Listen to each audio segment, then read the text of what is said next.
quería hacerse asequible de alguna manera a, pues no sé si decir hacia el pueblo, ¿no? Pero quería volverse asequible a varios tipos de lectores, ¿no? Y entonces este texto, que carece de las complicaciones usuales que tenemos cuando vamos a leer a Kant, se expresa de esta manera, ¿no? Una forma bastante bella, ¿no? O sea, si yo les leyese cualquier pedacito van a encontrar, ay, eso no es la crítica, ¿no? O sea, si yo les leo ahorita, whatever, ¿no? Ciertamente no puede calificarse de virtuosa la disposición de ánimo, que es la fuente de tales acciones que correspondería también a la virtud, pero cuyo fundamento concuerda con ella solo accidentalmente y puede contradecir con frecuencia, por su naturaleza, sus reglas universales. Dices, medio técnico, no te agüites, lo está expresando muy claro, ¿no? O sea, hay algo que se le llama oraciones, le quiero decir sublevadas, ¿no? Pero no es sublevadas porque eso es otra cosa, ¿no? Pero vaya, una oración que está condicionada por la que le precede, ¿no? Eso no está tanto aquí, ¿no? O sea, está muy diluido en comparación de lo que podemos encontrar en la crítica. En realidad aquí te mantiene una idea y es la que te desarrolla en el párrafo, ¿no? Es bastante claro en ese sentido. ¿Qué pasa? Los conceptos que quiero abordar aquí, como ya los pueden ver anotados ahí, quién sabe si ya empezó a grabar, ¿sí? Ok, ya empezó a grabar. Entonces, ¿qué pasa? Habla de lo bello y de lo sublime, ¿no? Estos conceptos, como pueden ver en el pequeño apunte que está ahí, ya había sido abordado, particularmente el de lo bello, ¿no? El de lo bello en los griegos significa, pues obviamente lo bello, lo bueno y lo verdadero, ¿no? Esos son los conceptos que tenemos que considerar dentro de los griegos, ¿no? Mira Platón, mira Parménides, ¿qué onda? Todas las cosas son buenas en algún sentido. Entonces, ¿qué pasa? Bueno, verdadero, bueno, verdadero. ¿Qué es lo bello? Lo bueno y lo verdadero. Lo bello, lo bueno y lo verdadero. Lo bello, lo bueno y lo verdadero. Lo bello, lo bueno y lo verdadero. ¿Qué onda con el medievo? ¿Han leído la Divina Comedia? ¿No? Ok, está bien, no se agüiten. No es spoiler, termina así. Dante llega finalmente al punto donde está Dios. ¿Y cuál es el premio por una vida virtuosa? La más virtuosa que se pueda, contemplar a Dios eternamente, ¿no? O sea, es un ordenamiento jerárquico, y podríamos decir que hasta cierto punto rescata este parámetro en el que la contemplación, la vida contemplativa, ya lo han escuchado alguna vez, ¿no? Una vida contemplativa, ¿y qué contempla? A Dios, ¿no? Que en todo caso se le caracteriza más o menos con las mismas cosas que los griegos utilizaban para hablar de lo bello, ¿no? Que es bueno, verdadero, también imperecedero e ingénito, ¿no? ¿Qué onda? Los ingleses, que eso ya es un periodo, ya estamos hablando de 1700, o sea, los ingleses introducen un factor. Si se fijan, los dos primeros hablan de algo concreto, ¿no? O sea, están hablando de que esto es lo bello, estos son características de lo bello. ¿Qué pasa con los ingleses? Introducen el factor subjetivo, ¿no? Que es de donde nosotros vamos a decir, oye, esta canción me parece bastante buena. Eso es bastante subjetivo. De ahí va a venir eso, ¿no? Entonces, cualquiera que quiera reducir al arte a un factor meramente subjetivo, pues le pueden decir, lo sacó de los ingleses, ¿no? O sea, de ahí viene esa cosa, ¿no? Entonces, ¿qué piensas, Adam? ¿Qué ves de eso? ¿Qué ves? Con relación a lo que vimos en la anterior clase, pues ya tenemos, al menos sobre los griegos, ya tenemos una noción más clara. Sí. Y entre los ingleses, mira, no me lo sabía. Todos somos ingleses. Todos somos ingleses, ¿no? Dios guarda que no. Pero bueno, ¿qué onda con lo sublime? De hecho, este tema no es muy abordado en realidad, es un tema bastante contemporáneo con Kant, ¿no? O sea, hay por aquí, es un estudio introductorio. Por cierto, yo recomendaría esta versión para revisar las observaciones de lo bello y lo sublime.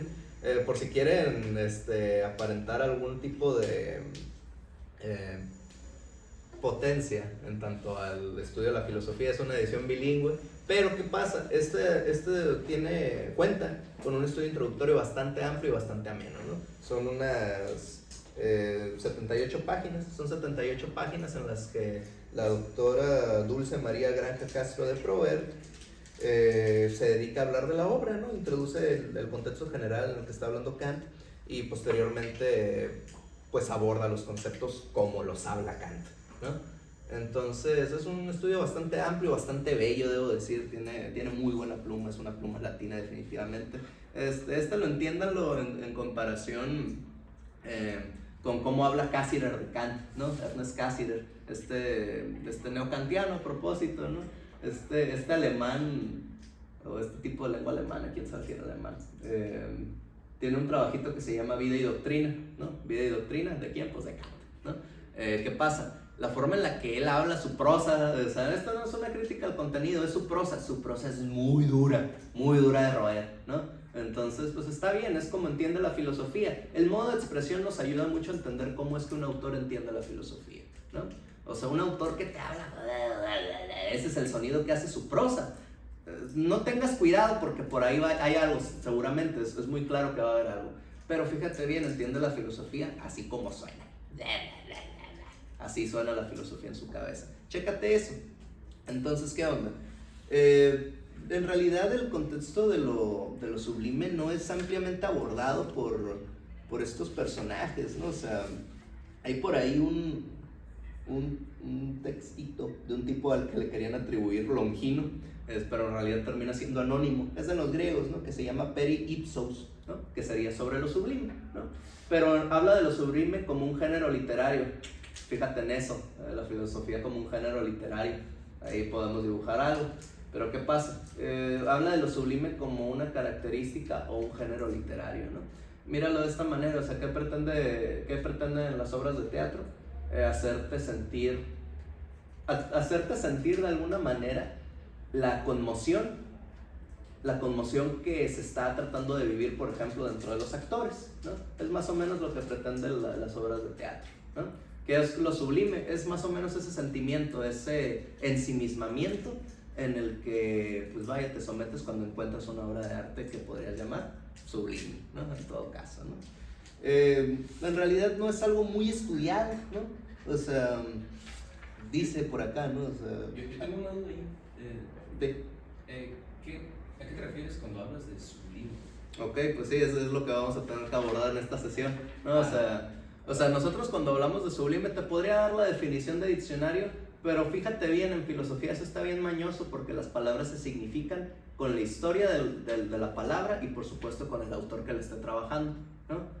Entonces, si yo te digo ahorita lo sublime es esto, te voy a decir una definición RAE, ¿no? Que te va a decir un panorama muy, muy general de lo que va a ser la palabra, ¿no? Entonces, fíjate bien, qué bueno que preguntaste esto. Tú ya llevas asistiendo todas las sesiones, vas a entender por qué. Nosotros tenemos una manera de preguntar por la filosofía siempre por el qué es, ¿no? Nosotros decimos que la pregunta fundamental de la filosofía es que sea algo, ¿no? O sea, eso preguntamos, ¿no? O sea, Heidegger, ser y tiempo, ¿cómo empieza? La pregunta por el sentido del ser ha quedado en el olvido. No te está preguntando qué es el ser, la pregunta por el sentido del ser, ¿no? O sea, está mañoso si te fijas, pero ¿qué pasa? La ejecución de la pregunta determina en buena manera cómo es que va a ser la respuesta. Si tú me preguntas, ¿qué entiendes por sublime? Pues yo te puedo responder así como inglés, pues yo entiendo esto. Te puedo responder en una aparente neutralidad, que nada es neutral, te adelanto, que lo sublime es con una definición de diccionario, ¿no? Sí, Pero tú para qué quieres eso, ¿no? Esa es la pregunta que te tienes que hacer, ¿no? O sea, de nuevo la filosofía es mañosa. ¿Tú para qué quieres una definición de diccionario si al fin y al cabo esa palabra después la vas a tener que insertar dentro de una oración? O sea, yo te podría decir sublime es esto, pero fíjate bien, lo importante aquí ya no es que sea una palabra, sino el cómo se utiliza. Nosotros estamos muy habituados a estas definiciones de que nosotros vamos a entender, por decir, vamos a entender la normatividad por esto.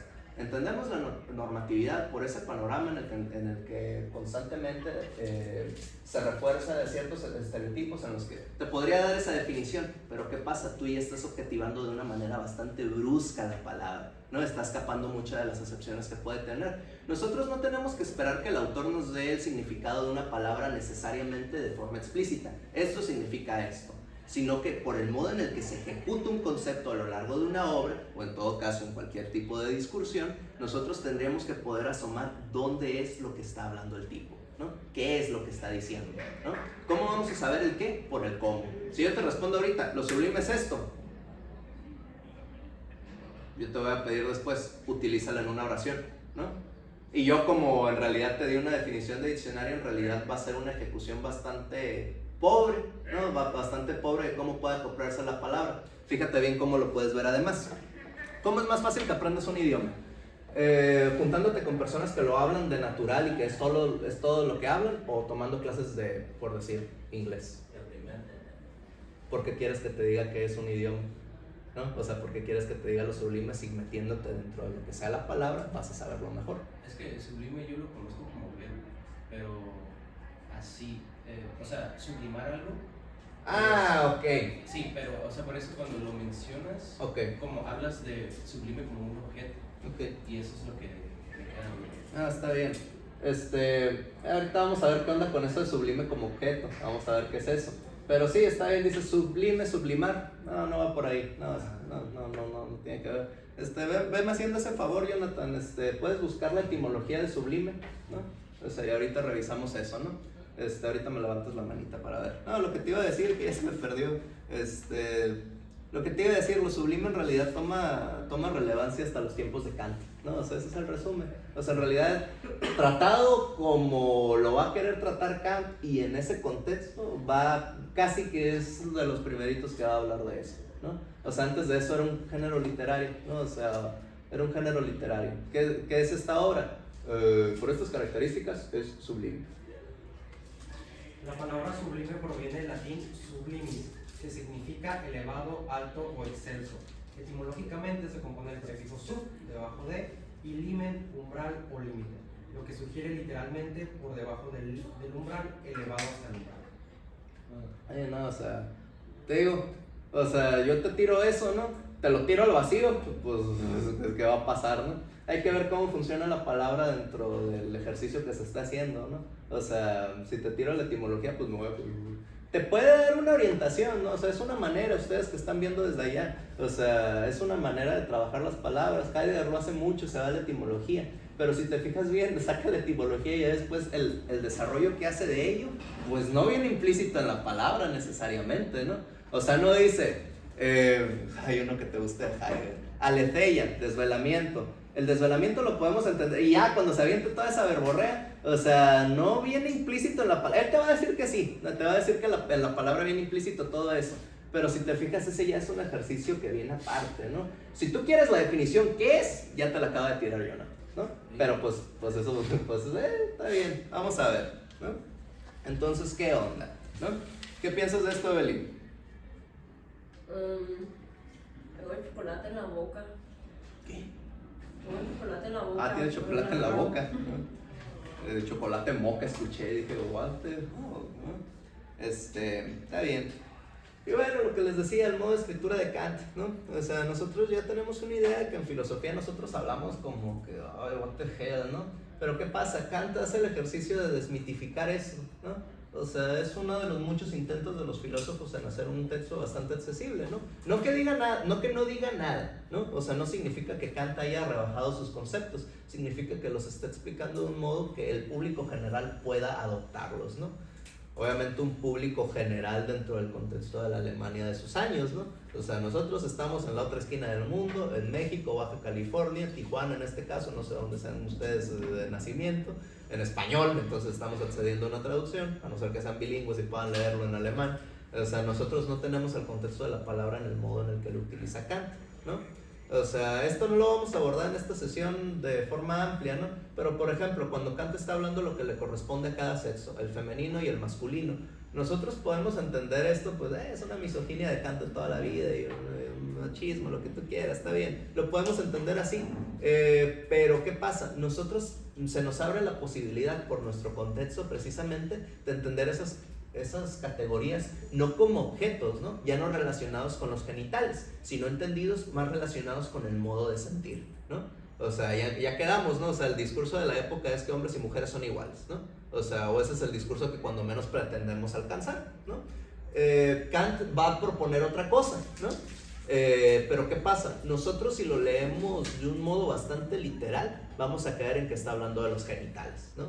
O sea, si tiene esto, le van a corresponder estos sentimientos, si tiene esto otro, le van a corresponder estos otros. Pero ¿qué pasa? Si consideramos ya no esto como una referencia a la genitalidad, sino como una referencia más bien precisamente al modo de sentir, otra vez no es el qué, es el cómo, nosotros vamos a poder encontrar de una mejor manera estas categorías, femenino, masculino, ¿no? Cuando tú dices, Evelyn, o sea, esta chica tiene características muy masculinas, existe una gran probabilidad de que estés refiriéndote a un estereotipo cuando hables, pero también existe la posibilidad de que en ese estereotipo demarques antes el concepto a manera de que lo que sea masculino te explique no por qué es de esta manera, no apliques una causalidad, sino qué determinaciones y cómo es que se ejecuta algo de modo que dé el resultado de que sea masculino. Si te fijas, invierten los factores y cambian mucho el resultado, ¿no? O sea, de pronto esto masculino, femenino, se puede desligar un poco mejor de los estereotipos a los que estamos acostumbrados en nuestra época, ¿no? Y que en toda la época hemos estado acostumbrados, ¿no? O sea, no es ningún secreto, ¿no? No es ningún secreto. Entonces eso, no es el tema de la clase, son esos dos, y me voy a concentrar en los primeros dos apartados de la obra, ¿no? En los que va a hablar de esos dos conceptos, y además justamente de la humanidad, ¿no? Del hombre en general, ¿no? Hombre, pues ya sabemos que tiene cierta carga, vamos a decir humanidad a propósito de, ¿no? Entonces, ¿qué anda con eso, no? ¿Qué piensas, Jonathan? Nada, estoy escuchando. Nada, estoy escuchando, ¿no? O sea, ¿sí saben que la palabra interesante es una palabra bien mañosa? O sea, que casi fue lo que me dijo, no, está interesante, ¿no?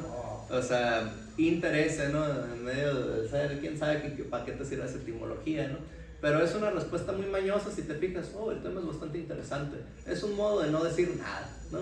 O sea, es un modo de decirte, está bonito, ¿no? O sea, ¿cómo le dices a alguien cuando te enseña algo que no entiendes ni papa? ¿Cómo le dices a ese chico que te gusta cuando te enseña una canción que dices, está bien fea, pero no quieres quedar más? Le dices, está bonito, ¿no? ¿Sí o no? Pues sí, ¿no? Está curada, ¿no? Está interesante. So whatever, ¿no? Entonces, ¿qué pasa? Vamos a revisar este tipo de cosas, ¿no? Vamos a revisar qué onda con esto. Entonces, ¿qué pasa? Nosotros tenemos que entender estas cosas así, el negro ya no sirve, no fui yo, no, quedó seco, ¿no? Te digas, aquí está el rayón, quién sabe si se ve en cámara, pero ahí se murió en medio del camino, ¿no? O sea, eso es común, siempre se te van a morir los pulmones. ¿Quieres ser profe de casualidad? No, está bien. Bueno, entonces no va para ti, pero si quieres ser profe, ten cuidado con los pulmones, siempre se van a morir en el momento menos oportuno. Debo respirar más. ¿Qué onda con lo bello? ¿No? Las características que le otorga Kant a lo bello lo hace mediante ejemplos, ¿no? O sea, no, en este sentido esta obra no es fuerte en la elaboración del concepto en sí mismo, ¿no? Está tramposa esa definición, ¿no? Porque pues en sí mismo, pues ahí te encargo, ¿no? Pero, ¿qué hace? Recurre a este ejemplo clásico, ¿no? ¿Cuál es el ejemplo? Hacer más ejemplos, ¿no? Eso es lo que hace. Empieza a enumerarte la cantidad de cosas en las situaciones en las que te puedes encontrar con el sentimiento de lo bello, ¿no? Bello es encontrar una flor. Bello es hablar con un amigo. Bello es encontrarte con una cosa que te cause ternura, ¿no?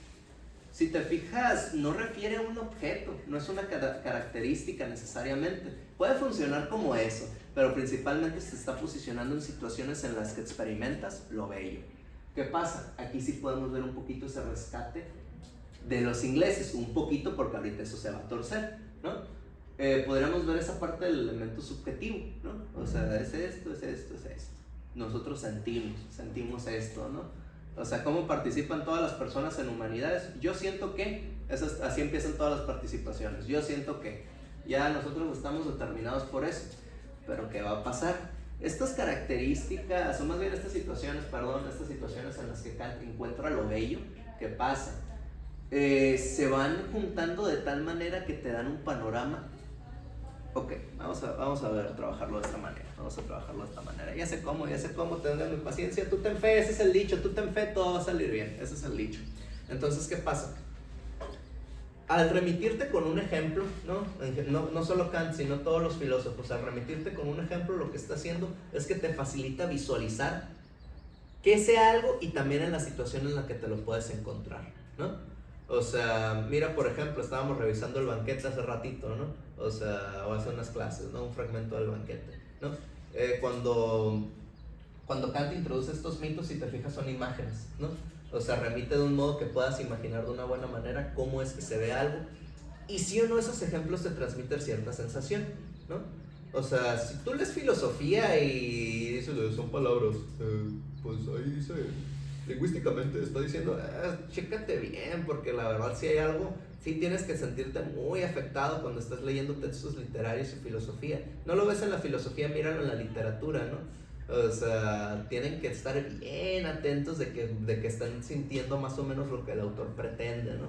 ¿Qué pasa? También transmite pensamientos y se expresa de una manera bastante sensible también el pensamiento, ¿no? O sea, uno cuando encuentra algo que dice, carajo, esto es pensamiento, es cine, o sea, dices, se siente bien bonito, ¿no? O sea, no has visto una película y no te dices, es cine, ¿no? O sea, no has hecho este gesto, ¿no? O sea, si te fijas la sensación que te produce el encontrarte algo de ese calibre, la sientes aquí en el pecho, ¿no? También lo sientes de cierto modo en la cabeza, ¿no? Eso no te indica que el pensamiento está sucediendo en la cabeza, no te está diciendo eso, o sea, sientes algo, ¿no? Sientes algo. Eso es lo que está pujando Kant por describir. Está sintiendo algo al momento de sentir lo bello. ¿Qué onda con lo bello? Nosotros tenemos que entender que lo determinante dentro de lo bello, de la experiencia de lo bello, refieren siempre a ciertos momentos extáticos. Son momentos, ¿no? Momentos principalmente, ¿no? Eso sí es bueno, esto va para el apunte, ¿no?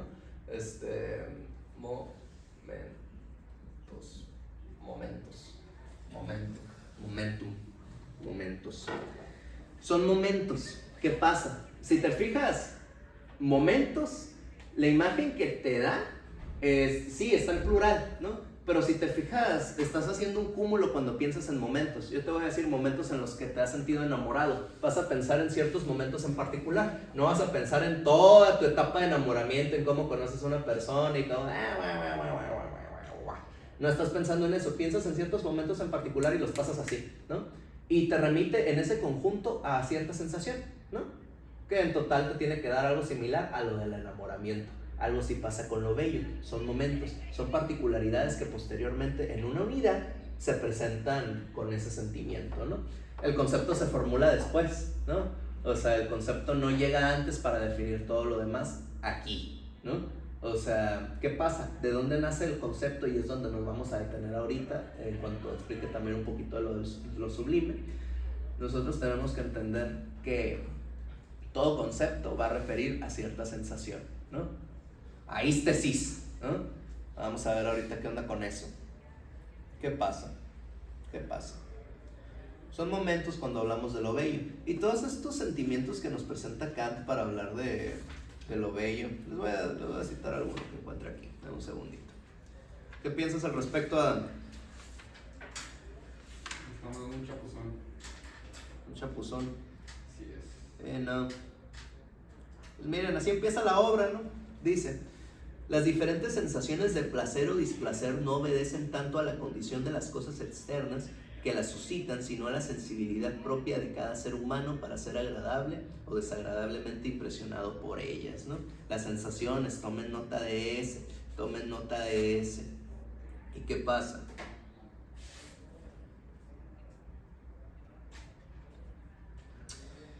Lo que quiere hacer Kant con lo bello lo vamos a entender mucho mejor en contrastación con lo sublime. Si yo les empiezo a explicar lo bello así en solitario, fíjate bien qué va a pasar. Esto es lo que va a pasar. No va a ser diferente a que te diga esto es lo bello, ¿no? Nosotros tenemos que entender en qué juego está, y está el juego con lo sublime, ¿no? O sea, así mañosamente pues dice lo bello y lo sublime, ¿no? No dice lo bello y los gatos alados, no dice lo bello y la crítica a la razón pura 2, no dice cualquier otra cosa, dice sublime, pues, ¿no? ¿Qué más? ¿No? ¿Qué más? Yo no sé para qué me aviento chorrotes a veces, nomás dice eso, ¿no?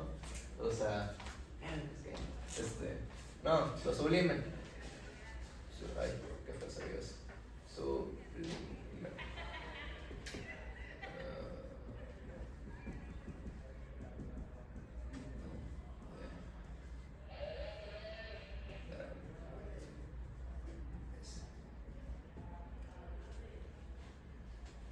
Es como me lo alcanzo a explicar, ¿no? Ahí dice grandeza. Sí, grandeza. ¿Quién sabe si tenga dislexia? Grandeza. ¿Qué pasa con lo sublime en contrastación con lo bello? Lo bello, como ya quedamos, son momentos, una serie de momentos que en su conjunto te dan ese concepto, pero ¿qué pasa con lo sublime? se presenta en una buena medida con un ensanchamiento absoluto. No sé si hayan estado en esa situación, un momento en el que al encontrarse con algo, el sentimiento que les produce es tan abrumador que se les complica transmitirlo de alguna manera. Este dicho clásico, tuviste que vivirlo, ¿no? O sea... ¿Y pudiste ver también con alguna sensación considerada normalmente como negativa? Sí. Vamos a hacer esa notación. Bello, sublime, pues ya suena bien bonito, ¿no? O sea, dices, lo bello y lo sublime van a ser características que nos van a sentir bien. Pero ¿cómo empieza acá? Placer y displacer. Vamos a notar esto. O sea, todas estas cositas nosotros tenemos que entenderlas en qué sentido. No refieren únicamente a lo bueno o a lo que sea placentero. Vamos a notar eso. No solo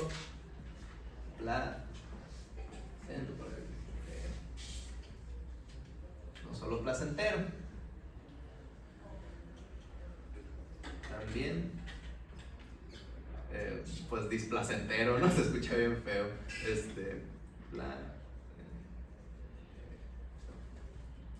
Displacentero. La neta, quién sabe si existe esa palabra. Displacer, le voy a poner, se ve más bonito. Displacer. Es también displacer. O sea, todas las sensaciones que nos está explicando Kant aquí, Evelyn, o sea, no refieren únicamente a este ensanchamiento que te hace sentir placer. Todas estas variantes, estos dos sentimientos, que son sentimientos, refieren también a, dice él, variantes monstruosas, ¿no? Refiere a variantes monstruosas. ¿Qué es esto? También refiere a cosas que no te gustan para nada.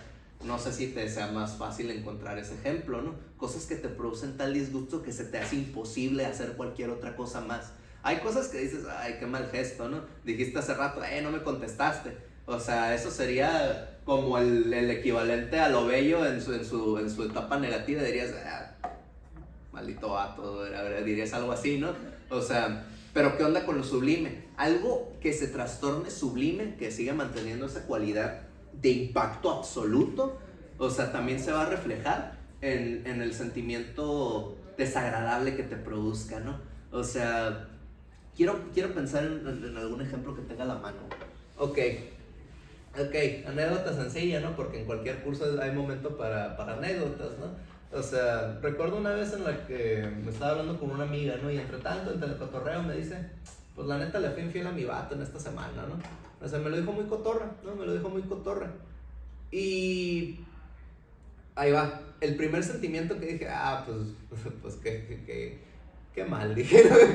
Dije, qué desgracia, ¿no? Pues uno la cotorrea cuando le platican ese tipo de cosas, dice, pues so whatever, ¿no? So whatever. Pero, ¿qué pasa? Nosotros, estaba en prepa en ese momento, quién sabe.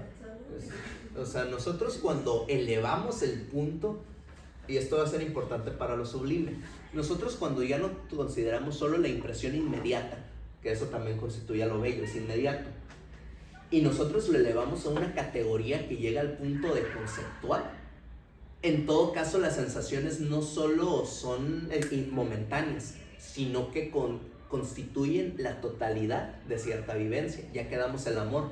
Fue un punto importante la sesión pasada, ¿no? Al punto que no lo pude llenar, ¿no? O sea, me aventé 2 horas 20 tratando de concretarlo. No pude, ¿no? Entonces, ¿qué pasa? Eso lo quiero anotar en lo bello, ¿no? O sea, aparte de momentáneo es... de momento son momentáneos.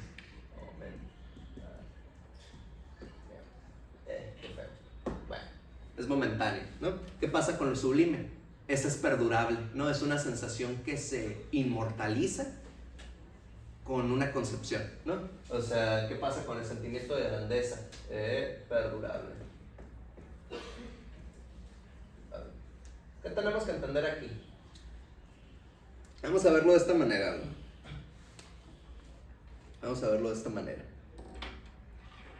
Nosotros, con la mera sensación que tengamos en un momento en particular, no podemos determinar en buena manera cómo es que funciona algo y por consecuencia tampoco saber qué sea, ¿no? Me acuerdo mucho de Evelyn, segundo semestre. Yo dije una participación, Yo dije una participación y yo estaba a entender que cómo es que la literatura puede defenderse en un entorno sumamente agresivo, como es la filosofía, ¿no? Que las tachamos que tienen muy poco rigor, en realidad no las consideramos nada dentro de nuestra área, ¿no? Muy rara vez en la actualidad nosotros consideramos que la literatura tenga algo que decir a la filosofía. Lo citamos como un dato aparte, como algo que está ahí, ¿sabes? Pero no, lo vemos como un objeto que podemos malmodear en función de la idea que estemos trabajando, sin ver que la literatura o el texto literario que estemos revisando por caso tenga algo por sí mismo que decir, ¿no? Yo hice la pregunta, ¿no? O sea, ¿qué tiene que decir la literatura en un entorno tan agresivo? Me contestaron quién sabe qué. La siguiente pregunta fue, el siguiente comentario de mi colega fue, pues yo sí creo que la literatura tiene algo que decir, ¿no? Y pues me quedé, what the hell, ¿no? Dije, pues fue lo que dije, ¿no? O sea, pues yo no dije otra cosa, ¿no? Después le pregunté, ¿qué onda con eso, no? O sea, no me expliqué bien. Es que eso te entendí, me dijo. Si se fijan, la guía fue esta, ¿no? O sea, la guía fue, me sentí así en el momento, ¿no? O sea, y está bien, fue lo que sentiste al momento y se vale, ¿no? O sea, es el instinto, está bien, pero ¿qué pasa? Lo sublime, lo conceptual, pretende determinar esas sensaciones que son inmediatas, ¿no? ¿Qué pasa? Este concepto pretende determinar también las sensaciones inmediatas que tengamos, ¿no? O sea, lo perdurable determinará lo momentáneo en este sentido, ¿no? ¿Qué va a pasar con esto? Nosotros cuando queremos hablar de un tema no podemos hablar simplemente de momentos particulares, ¿no? Si hablamos de momentos particulares no vamos a poder englobar una totalidad de sucesos, ¿no? O sea, si yo te digo Pepito, gustar, Juan, Pepito, gustar, Juan, pues te vas a quedar, pues, eso.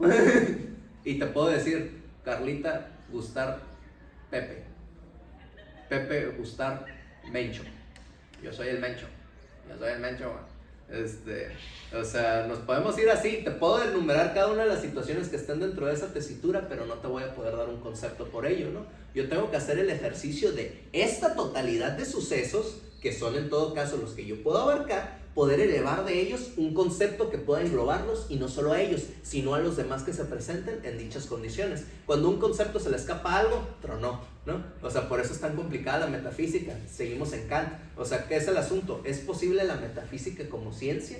En otro sentido, ¿son posibles los juicios sintéticos a priori? ¿Qué es eso? Los juicios los juicios formulados que determinen el mundo antes de la experiencia, y además de eso, tenemos que entender si es capaz ese concepto de decirnos algo sin haberlo experimentado todavía, ¿no? O sea, esa es la metafísica que entiende Kant, ¿no? O sea, no necesariamente antes de la experiencia, porque ¿qué está diciendo Kant con los juicios a priori? Nosotros podemos determinar lo que puede ser el mundo, ¿no? O sea, nosotros determinamos con nuestra razón qué fenómenos vamos a capturar de lo que está sucediendo, ¿no? De los fenómenos, ¿no? O sea, ese es el ejercicio que pretende Kant con lo a priori, no tanto antes de la experiencia, ¿no? Eso suena que vamos a hablar de lo innato, de que venimos con un chip. A lo mejor eso está en Kant, hay que ver. Puede ser, muy seguramente, a lo mejor no, quién sabe. Pues tenemos todas esas respuestas, tenemos que ver. Pero ¿qué pasa? Con lo a priori no te está diciendo eso, no te está hablando lo ingénito, te está hablando de que podemos codificar de qué manera vamos a entender el mundo, ¿no? ¿Y qué pasa? ¿Cuál es la garantía de eso? El mundo tiene que responder a esa exigencia que le pongamos, ¿no? O sea, tú puedes pensar lo que tú quieras, pero si el mundo no responde al concepto que le planteas, no va a funcionar, ¿no? No va a jalar, ¿no? No va a jalar. Entonces, ¿qué va a pasar aquí, Evelyn? Nosotros pretendemos hacer un concepto que, según las experiencias que hayamos tenido hasta el momento, consideremos que sea capaz de aguantar la prueba, justamente, ¿no? Al sujeto al que vamos a someter la prueba es el que va a determinar qué tan bueno es, ¿no? Qué tantos recursos es. Nosotros vamos a saber si son los resultados que queríamos, ¿no? Nosotros somos los jueces en ese sentido. Pero pues si la naturaleza no nos responde al concepto que le planteamos, pues parece que nuestro concepto no fue tan preciso, ¿no? Fue vago. Ese es el mayor pecado que puede cometer un filósofo, ser vago en sus definiciones. No en sus definiciones, en sus conceptos, ¿no? O sea, la definición del concepto viene implícita en el cómo.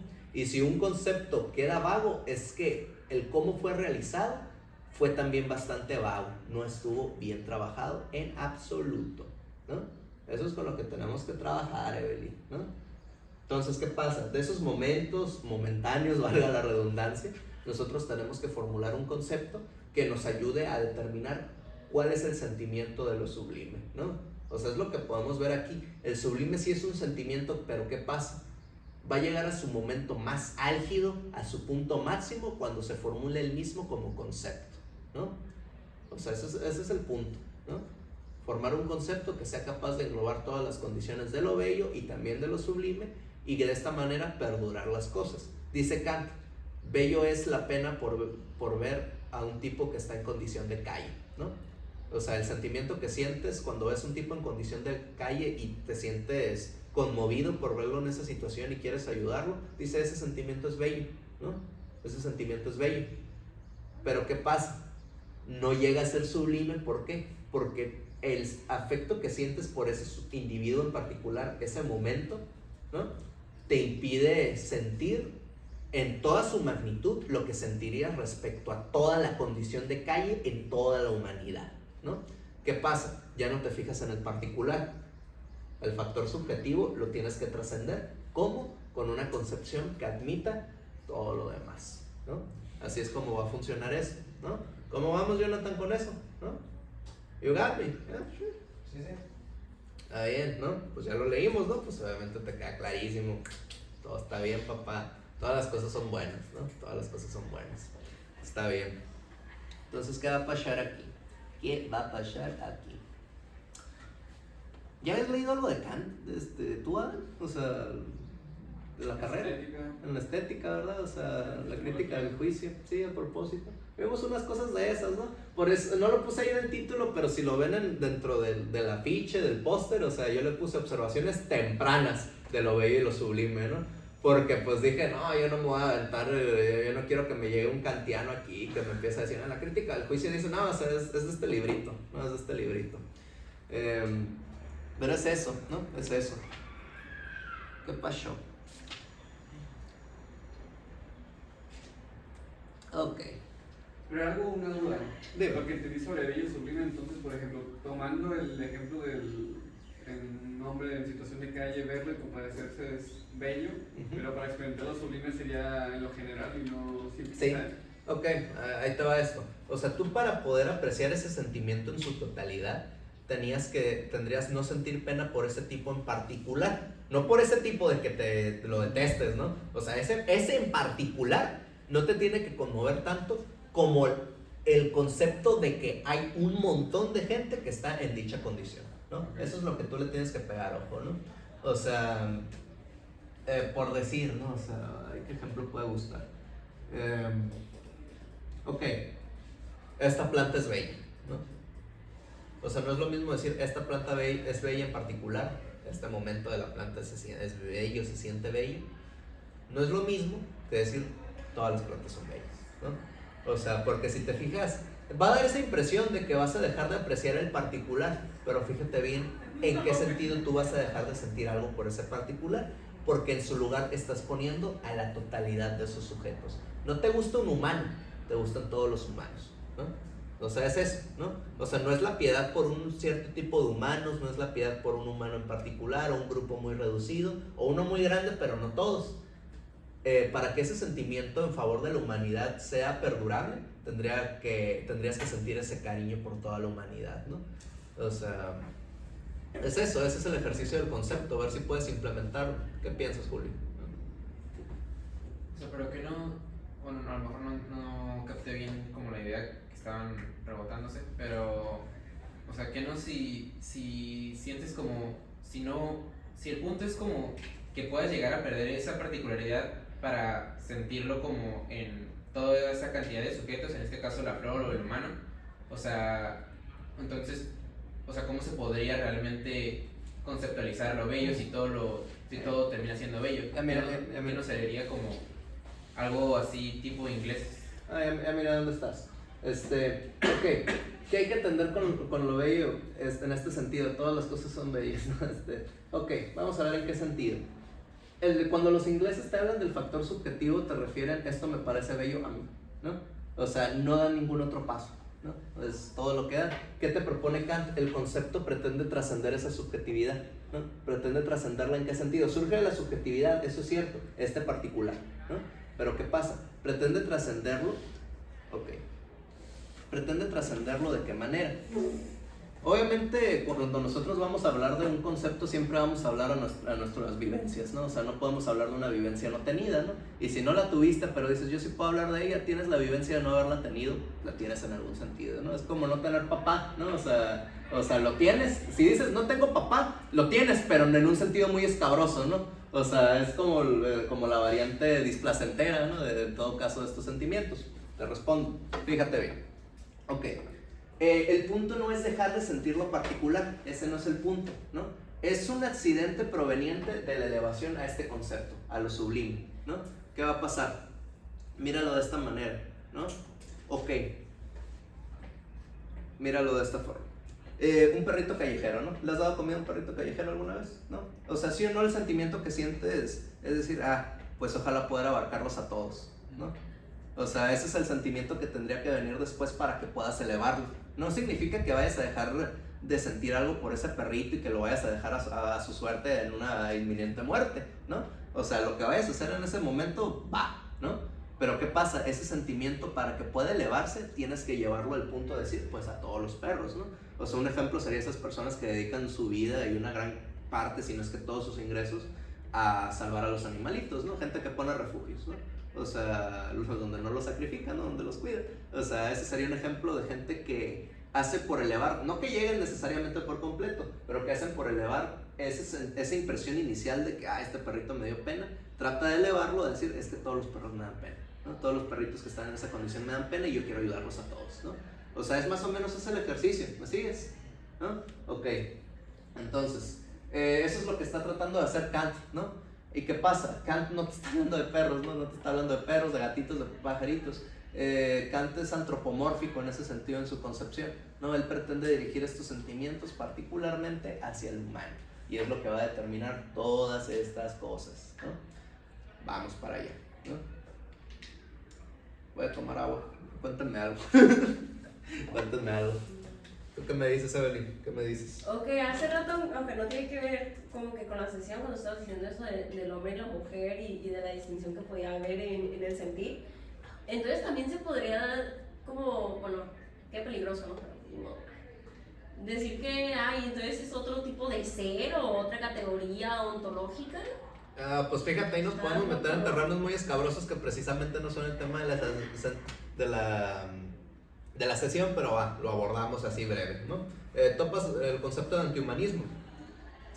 Ok, ¿qué te está diciendo eso? No te está diciendo muerta al humano, no, o sea, no te está diciendo muerta a todas las personas, ¿por qué no matarlos a todos? No te está preguntando eso, te está diciendo que el concepto de humano ya está anticuado, ¿no? Te está diciendo que las características que se le dotan al humano ya no dicen mucho respecto a esos entes que en todo caso se hacen llamar humanos, ¿no?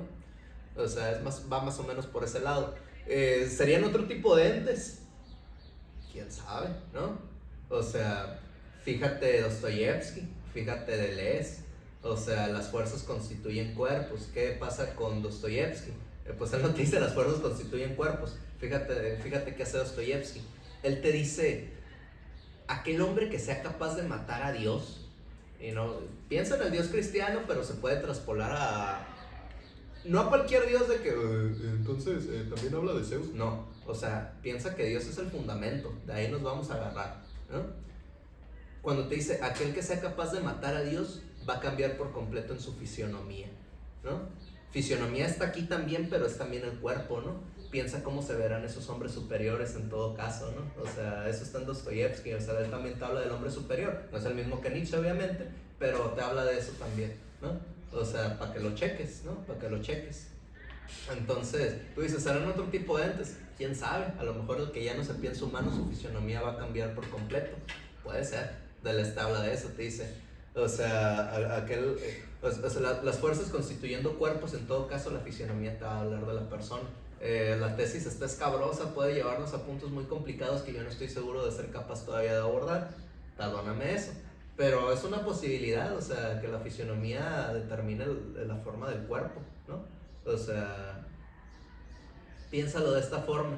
O sea, nosotros estamos acostumbrados a pensar de que suceden este tipo de reacciones químicas dentro de tu cuerpo y por consecuencia nosotros pensamos causalmente la forma en la que nuestro cuerpo opera, ¿no? Nuestro cuerpo físico no lo llevan muy arriba, ¿no? O sea, nosotros pensamos químicamente, te falta dopamina, entonces estás deprimido.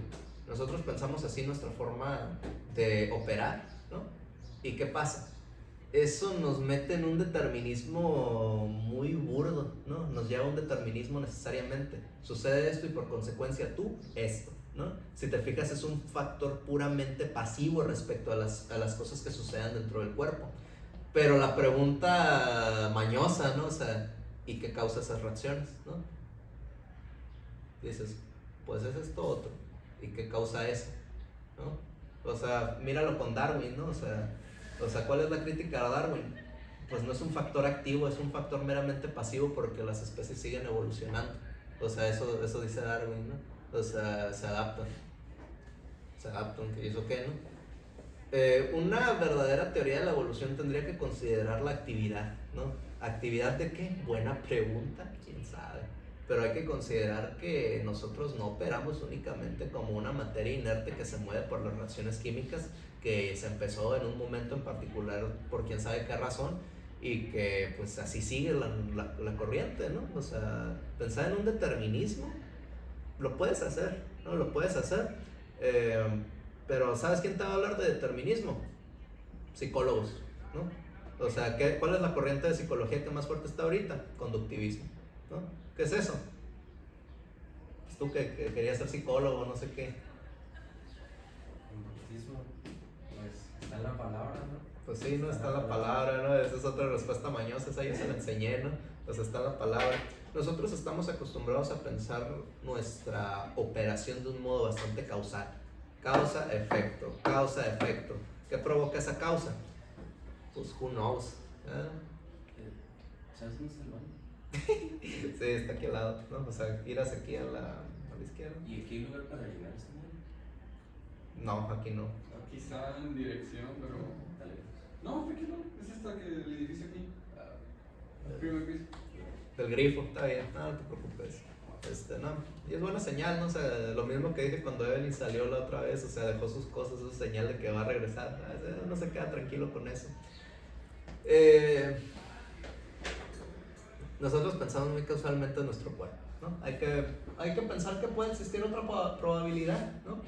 En todo caso, la fisionomía te hablaría de las personas. Tú cuando ves la cara de una persona puedes saber más o menos cómo ha llevado su vida. No significa de que, he estado sometido a tales condiciones, no. O sea, también te está hablando del modo en el que piensa, ¿no? O sea, el modo en el que realiza la lógica que tenga interna. Chícate bien, también te puedo hablar de eso, ¿no? Las fuerzas constituyen cuerpos, ¿no? Las fuerzas constituyen cuerpos. Lo que yo les decía, o sea, de esos estragos, lo decía en la sesión de filosofía y literatura, de esos estragos en la mema. La neta, sí, ese va al final, la neta, ¿no? Pero bueno, regresando a Kant, ¿no? Regresando a Kant. No soy delesiano, cabe aclarar, simplemente pues estoy en eso y pues debo decir que me veo afectado por el tipo. Discúlpenme eso, pero bueno. ¿Qué onda con lo sublime? Nosotros tenemos una inclinación a estos sentimientos, ¿no? Al de lo bello y lo sublime. Pero precisamente, ¿qué es lo que determina estos sentimientos? Kant lo llama de esta manera, le llama el amor, ¿no? El amor es lo que determina. ¿Amor a qué en todo caso? A la humanidad, ¿no? El humano reconoce en esos sentimientos que siente lo bello y lo sublime, lo reconoce en él mismo, ¿no? Primero subjetivamente, lo reconoce primero de que esos sentimientos están dentro de mí, pero si lo siento significa que yo de alguna manera puedo identificarme con ellos, y yo siendo humano en todo caso, identificándome con ellos, puedo identificarlo en todos los demás humanos. Ese es el seguimiento que está haciendo, ¿no? Entonces, ¿qué va a pasar? El humano, este humano en particular, identificando esa característica, inclinaciones a lo bello y lo sublime, dentro del humano, dice, en todo caso, pues el humano tiene la capacidad de ser bello y además sublime, ¿no? Kant tiene una venita griega, ya quedamos los clásicos, particularmente los latinos, pero como los latinos son como griegos 2, entonces tenemos que entender que esos factores de que lo bello va a caracterizarse también por lo bueno y lo verdadero, ¿no? En todo caso, pues ese es el ordenamiento que tiene Kant, ¿no? Por consecuencia, sí, el humano va a tender siempre a lo bueno, ¿no? O sea, es esa máxima socrática todavía, ¿no? O sea, siendo capaz de sentir lo bello y lo sublime, y siendo estas características buenas y verdaderas, en todo caso el humano tiene que tener esa propensión a ser el mismo bueno y verdadero, ¿no? Y bello y sublime, ¿no? O sea, esas son las características. Es una concepción muy bonita, debo decir, ¿no? O sea, ya quedamos de que Kant, quién sabe qué entienda por humano, a lo mejor no entra una gran cantidad de personas, pero vamos a comprársela por ahorita, ¿no? Eso es lo que hay que entender, Jonathan. O sea, primero hay que comernos los autores, cómetelo todo y ya después vemos la crítica, ¿no? O sea, si tú llegas con tu enfoque Foucaultiano a quererte papear de que no, es que no saben pensar, no, está bien, pero puede que no te ayude a matizar muy bien cómo es que funcionaba el pensamiento en aquel momento. De nuevo, no importa que hayan pensado tanto como el cómo llegaron, ¿no? Ya teniendo el cómo, nosotros vamos a llegar a ese procedimiento, ¿no? O sea, eso lo vas a notar muy rápido si tú empiezas a leer varias obras de un autor seguiditas, ¿no? O sea, si tú empiezas a operar dentro del marco en el que se mueve el autor, tú vas a encontrar que se te hace más fácil reconstruir ciertos pasajes y cómo es que puede operar. Le puedes hacer un predict al pensamiento de un pensador, valga la redundancia, ¿no? O sea, puedes llegar a la conclusión de que, yo creo que este fulano hubiera pensado esto, ¿no? Llegas a una obra y menciona algo que se parece un friego, si no es que lo mismo a lo que de ideas dijiste, la atiné, ¿no? ¿Qué pasa? No significa que seas un genio ni que vayas a revolucionar la filosofía. Míralo más bien como insulto, piensas como un tipo del 1900, del siglo pasado, no sé, como tú quieras, ¿no? Pero significa que eres capaz de al menos reconstruir el proceso lógico que está armando el tipo, ¿no? Esa es una capacidad, ¿no? O sea, esa no es de despreciarse, pero pues no viene implícito de que vayamos a ser la nueva generación de filósofos, ¿no? ¿Quién sabe quién vaya a ser filósofo? ¿Quién sabe? Who knows, ¿no?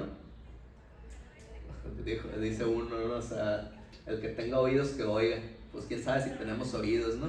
No sabemos pensar como no sabemos escuchar, y como no sabemos escuchar tampoco sabemos leer, ¿no? Esta fue la sucesión, eso fue algo que hicimos, Julio, o sea, igualamos el escuchar a leer, ¿no? Leer es lo mismo que escuchar. Míralo de esta manera, ¿qué te dice una persona que te dicen es que no sabes escuchar?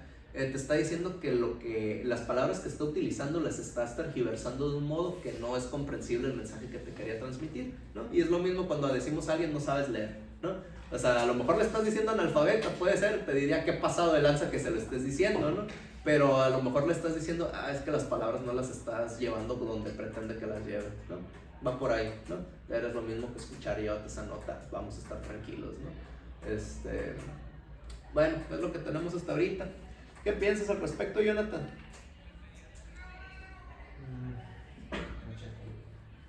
Checkpoint. Deja checo. Deja checo, ¿no? ¿Juegas videojuegos? ¿No? ¿Tú? ¿Tú sí? ¿Qué juegas?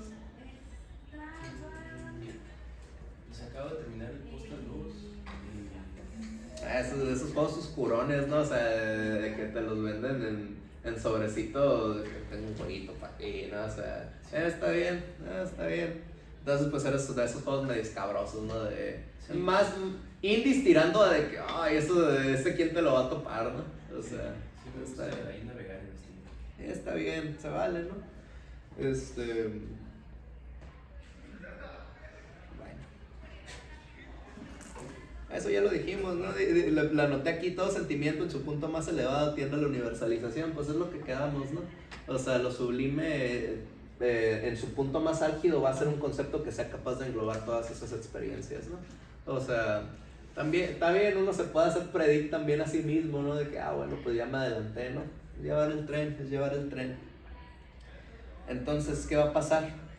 Estas características que si bien tienen sus modos que no sean placenteros, por supuesto sus puntos más álgidos es donde sí resultan placenteros, donde resultan gustosos al humano y a los humanos en general. ¿Qué va a pasar?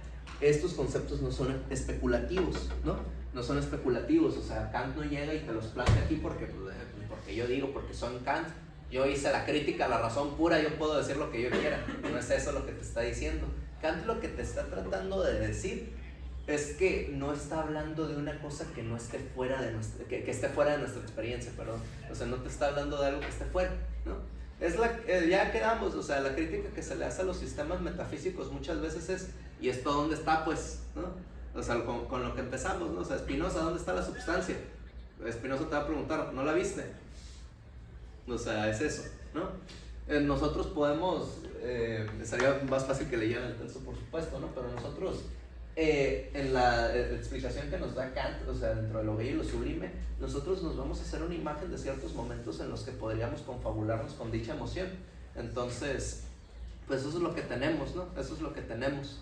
Entonces, qué bueno que llegaste para pensar en ver la hora. Está bien, estamos en buen tiempo, ¿no? El simulacro es a las 3:50, yo tengo 30 minutos para yo seguir hablando, no se preocupen, ¿no? Entonces, ¿qué pasó? Entonces, ¿qué dice? No son especulativos. Kant está diciendo, esto podría ser lo que desentone en el amor a la humanidad. No, fíjate bien, son sentimientos que ahí están. O sea, yo no te pregunto, ¿eres capaz de, no sé, enternecerte? Yo por lo general asumo que puedes, pero fíjate bien, si yo te digo enternecerte, no me vas a preguntar, ¿qué entiendes por enternecer? Vas a pensar en una situación en la que te hayas sentido con esa palabra en función de la significación en la que la tengas ubicada, ¿no? O sea, así va a funcionar eso, ¿no? No me preguntas antes, ¿qué es eso? Te fijas y ya lo has vivido, ¿no? O sea, eso va a ser todo el rollo, ¿no? Son conceptos metafísicos, ¿no? Son conceptos metafísicos estos, ¿no? Llevados de una forma muy ligera que es incluso moral, en algún sentido, ¿no? Está en el hábito.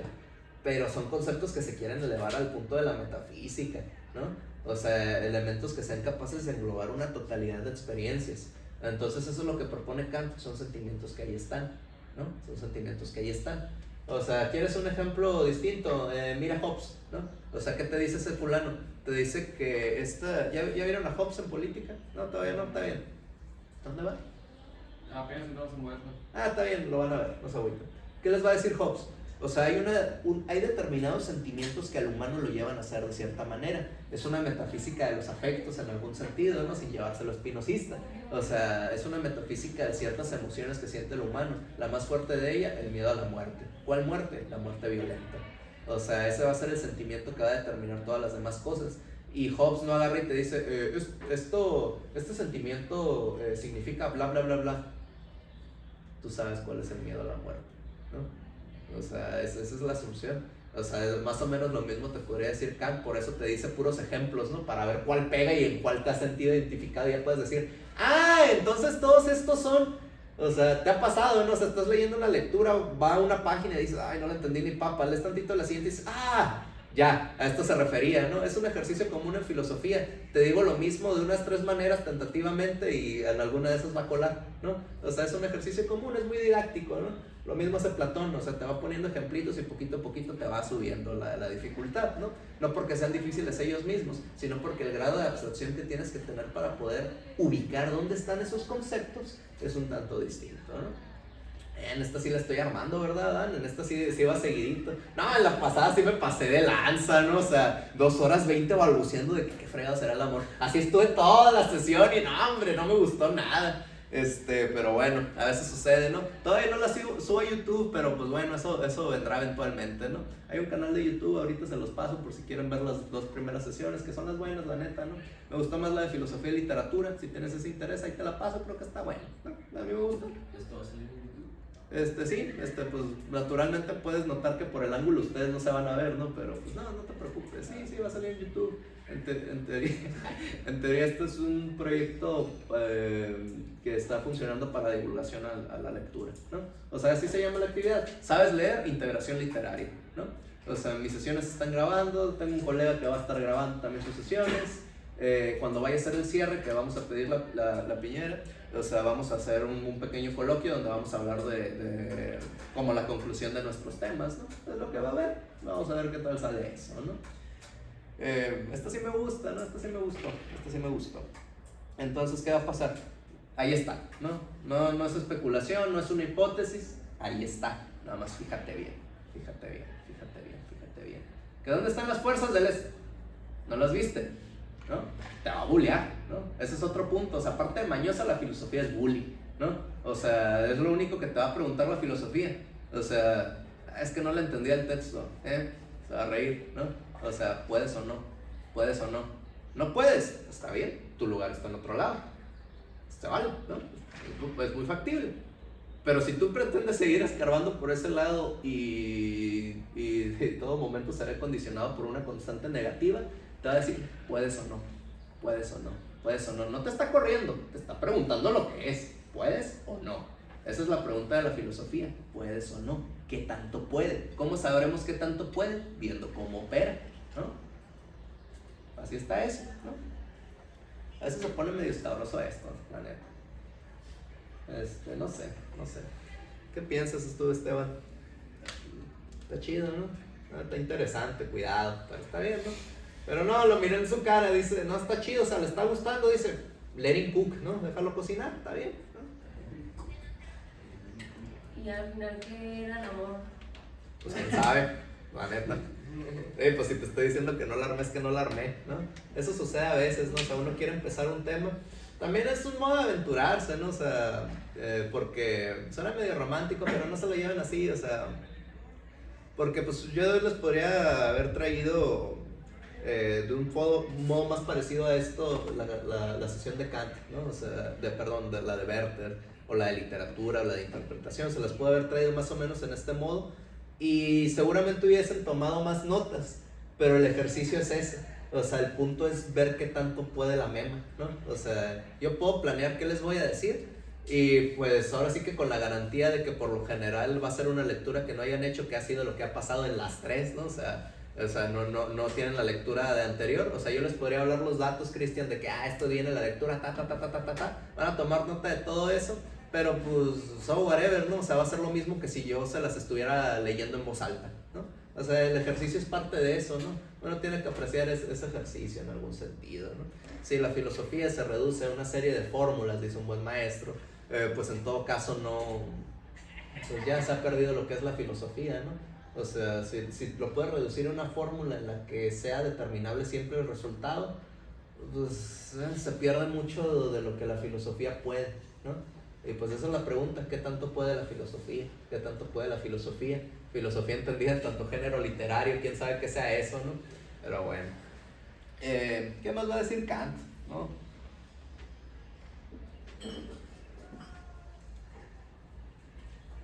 Pues también, eso ya lo dije, ¿no? Bueno, pues naturalmente estos sentimientos los siente alguien, ¿no? O sea, estos sentimientos los siente alguien, lo bello y lo sublime, lo bello y lo sublime, lo siente alguien. Una vez más, no es un perro, no es un gato, no es un perico. A veces uno quisiera que poder tener esa certeza dentro de los animalitos, no la tenemos por favor o desgracia, ¿no? Pero pues no la tenemos, ¿no? La tenemos más o menos con una garantía dentro del humano, ¿no? Entonces, ¿qué va a pasar? Dice Kant, pero no todos los humanos sienten igual. Y se va a apoyar justamente en una raíz clásica, ¿no? Topan Hipócrates, ¿no? A ver, ok, Hipócrates, Hipócrates, primer médico griego, ¿no? El padre de la medicina en todo caso. Bueno, no primer médico, obviamente había médicos antes, ¿no? Pero es el padre de la medicina instituida como una disciplina. Es un misterio ese fulano, ¿no? Porque pues ahora sí que todos Hipócrates dijo que pues esa ya no la sabemos, o sea, es que la neta no escribió nada, nomás tenemos escritos de sus estudiantes que, de hecho así funciona filológicamente, ¿no? Es que es el estudio de los textos clásicos, ¿no? O sea, todos los textos que refieren a la medicina, de un tiempo al otro, o sea, eran todos titulados Hipócrates, era el corpus hipocrático, ¿no? ¿Qué es eso? El corpus médico, todos los textos que hablan respecto a la medicina, ¿no? ¿Qué va a rescatar de este fulano? Pues no te va a pedir hacer una cesárea, no te va a circuncidar Kant, o sea, lo que te va a poner a hacer, en todo caso, te va a decir los 4 temperamentos hipocráticos. Ese a lo mejor les suena más fácil, ¿no? Los 4 temperamentos, eso es más familiar. ¿Qué pasa? Eso lo vamos a abordar en la siguiente sesión, por cierto. Eso sí, siempre hago esa mañosada, ¿no? Esto va a ser importante para la siguiente sesión, ¿no? Y a ver si alguno cuela, ¿no? Me ha servido con él y con ustedes empezó a funcionar. Ojalá funcione con ustedes también, ¿no? De a ver si pica el gancho, ¿no? Entonces, ¿qué va a pachar? ¿No? Hay 4 temperamentos, ¿no? Esto obviamente lo vamos a abordar de un modo distinto en la siguiente sesión, pero pues nos va a servir por ahorita para entender cómo es que Kant está funcionando, para entender cuáles son los sentimientos que hay dentro de las personas. Vamos a poner primero aquí el flemático, ¿no? Flemático, ahorita los caracterizamos. Venme platicando algo de... ando fascinado con la ética de Spinoza. ¿Qué tal? No sé. Está buenísimo todo. Vamos a por la cuarta parte para la siguiente clase. La cuarta parte, ¿esa de qué era? Era de. No me acuerdo si era de. De hecho, checamos literal la tercera parte de una clase. Lamentablemente. Pero por el tiempo. Esa está rica, by the way. Sí, pues es la del Sofía Luisa, creo que es una de las que más son leídas. Hacen una síntesis de la primera y segunda y que la tercera. Esa narrativa que introduce nuestro maestro, ¿no? De que todos leen este pedacito y este otro y los otros ven el resumen. Está bien. Se vale eso, ¿no? Se vale resumir de repente ciertos puntos para poder abarcar otros, ¿no? O sea, se vale para ver el énfasis que se quiera hacer, ¿no? Funciona de esa manera. Vamos a ver qué onda con eso. ¿Han visto esas categorías? Son famosas en psicología cuando estás en esos rumbos, ¿no? ¿Tú sí las habías escuchado, Beli? He escuchado que mi hermana me platicó que en sus clases de preparatoria Sí, es común, ahí lo suelen ver, ¿no? O sea, los de medicina, tengo una amiga en medicina, me dijo que lo estaban viendo al comienzo del semestre, ¿no? Yo me quedé, vaya, ¿no? Pero pues bueno, es un recurso, ¿no? Se vale. Claro que la clase en la que lo vieron fue como adaptación emocional, o sea, era una materia de relleno, ¿no? Pero bueno, ¿qué pasa con esto? No todos los humanos sienten de la misma manera, ni con las mismas intensidades, ni se caracterizan de forma tan fuerte estos dos sentimientos, ¿no? ¿Qué pasa? ¿Qué dice el flemático? El flemático, tanto en Hipócrates como en Kant, como en cualquier lugar que lo vean, es un tipo que está... O sea, es ese profe Barquetas que la neta no pega una, ¿no? O sea, que está... no se siente afectado por nada, ¿no? O sea, ese es y eso es lo que va a determinar Kant aquí. O sea, el flemático no se acentúa. Ya no sirve, sí, cierto. En el flemático se varía el color, perdón. En el flemático no se acentúan. No se acentúan. Estos.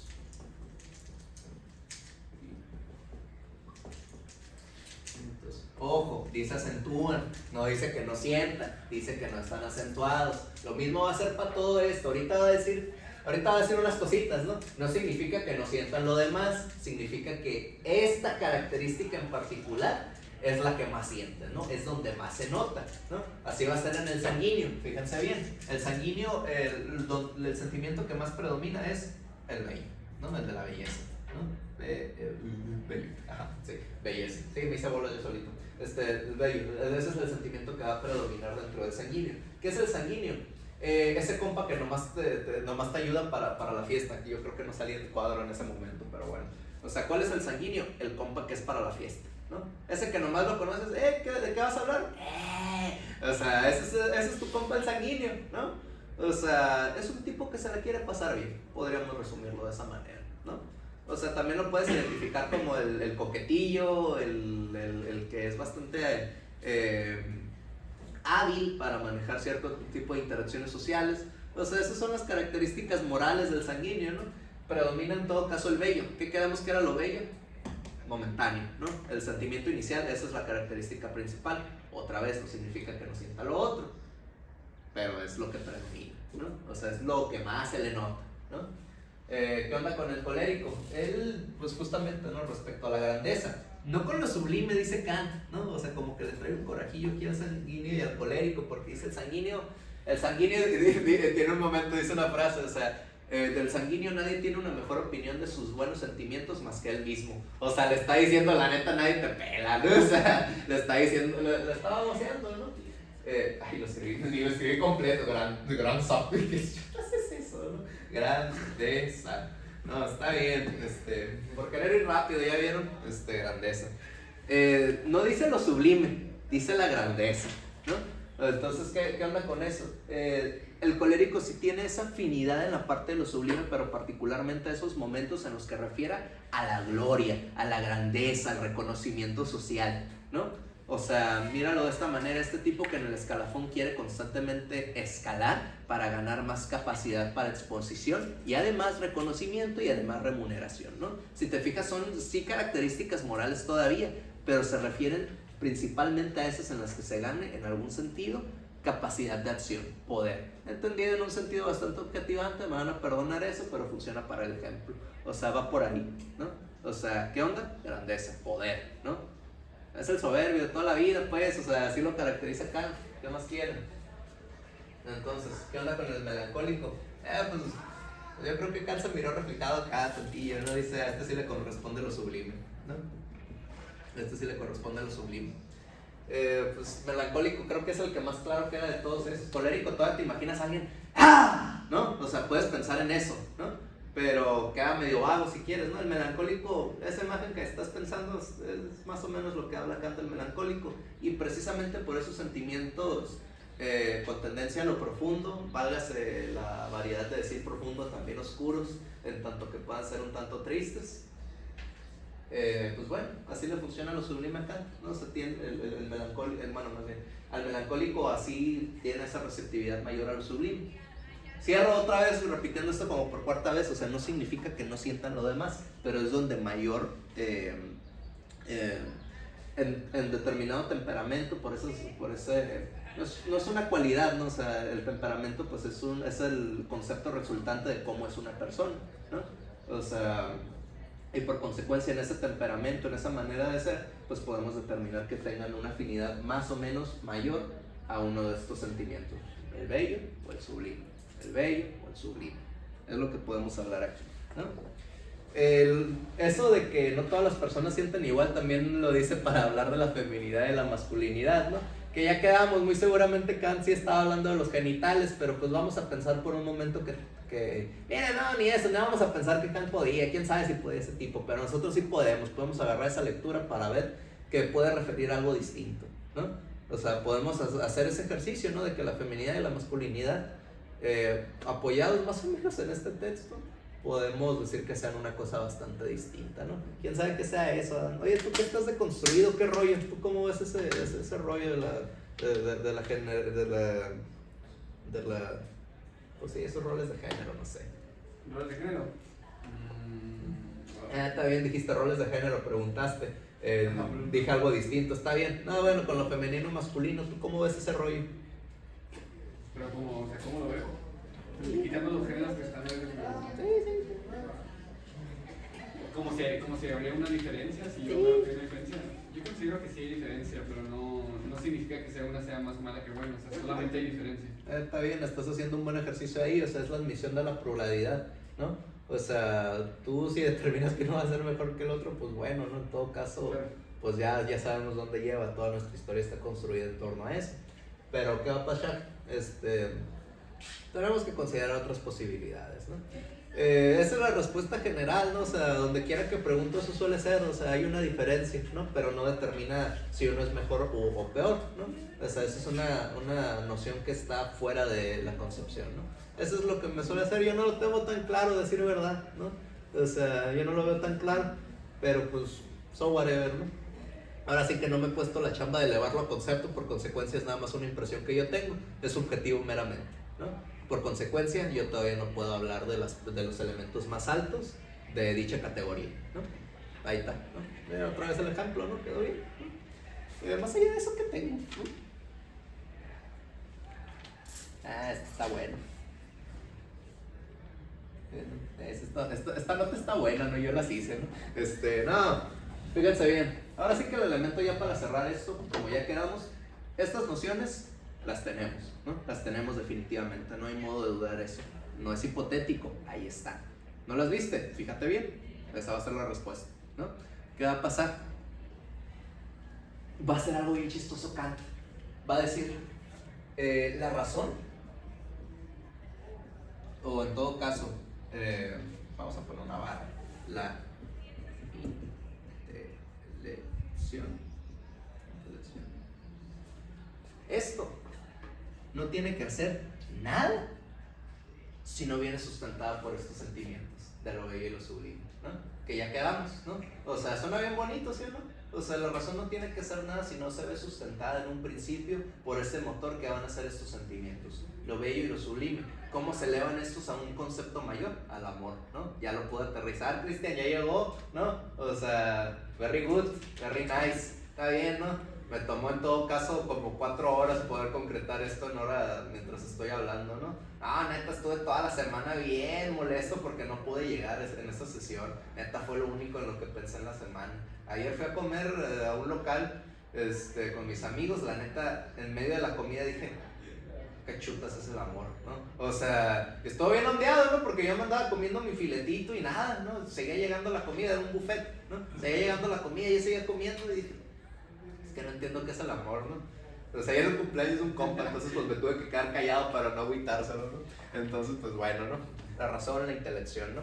Estas cosas, su motor,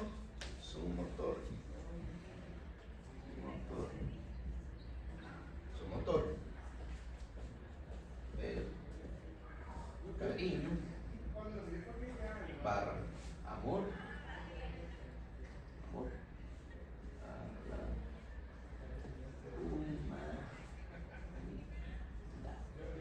ese es el motor de la razón, ¿no? De la intelección. O sea, nuestra formulación de conceptos no tenía nada que hacer si no nos hubiésemos afectados de estas maneras, ¿no? Por consecuencia, si en ese sentimiento tan afectuoso hacia la humanidad que predomina dentro de la obra de Kant, en todo caso, tomando esto como una base, pues la razón no tendría ningún sentido para moverse, ¿no? O sea, sería una razón inerte. La lógica, sin nada de lo que pueda hablar, no tiene razón de ser, ¿no? Platón, ¿no? ¿Por qué la matemática está por debajo de la discursión? Porque la discursión nos puede decir otras cosas, ¿no? O sea, la matemática por sí sola es nomás eso, ¿no?